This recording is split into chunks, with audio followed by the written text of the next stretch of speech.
आपल्या नगरमध्ये empress bikers नावाचा एक रायडिंगचा ग्रुप आहे।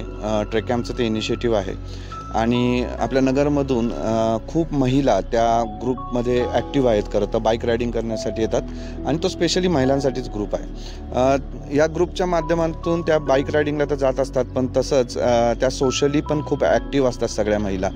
आणि आज जागतिक पर्यावरण दिनानिमित्त या सर्वांनी एक खूप सुंदर अशी ॲक्टिव्हिटी केली। आपल्या नगरच्या बाजूला जेऊर या गावाला एक बायजाईचं मंदिर आहे, टेकडीवर तुम्ही सगळेजण बघत असाल।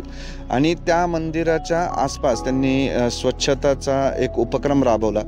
खूप सुंदर मंदिर आहे, अतिशय छान या टेकडीवरचं वातावरण आहे।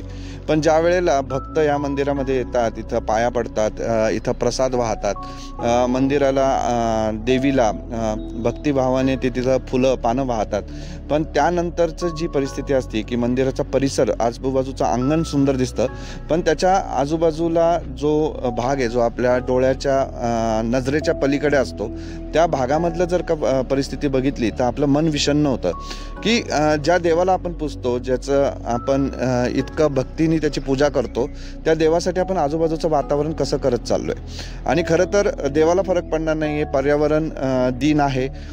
पर्यावरण मधली पाचही तत्व ही खूप महत्त्वाची आहेत, कारण या 5 तत्वांमधूनच पर्यावरण बनलेलं आहे। सो ती अग्नी असो, वायू असो, जल असो, आकाश असो किंवा धरती, यातलं कुठल्याही एका तत्वाचं जर का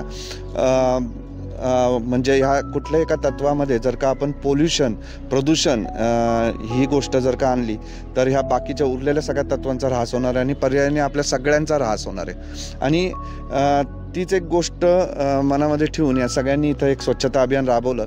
पण इथं इतक्या मोठ्या प्रमाणावर कचरा आहे की ह्या सगळ्यांचे हात अपुरे पडणार आहेत आणि किती त्यांनी ठरवलं तरी या सगळ्याजणी मिळून हे स्वच्छ नाही करू शकणार। सो मी नगरकरांना आवाहन करेल की ह्या आल्यात इथं, ह्या इथं स्वच्छता करतायत, पण तुम्ही सुद्धा जसं जसं तुम्हाला वेळ शक्य आहे तुम्ही या मंदिराच्या आसपास या। खूप सुंदर हा मंदिराचा परिसर आहे आणि तुमच्या 10 लोक 15 लोक तुम्हाला जितके शक्य येऊन तुम्ही स्वच्छता अभियान राबवा आणि लोकांना पण सांगा की तुम्ही घाण करू नका किंवा कचरा तिथं टाकू नका।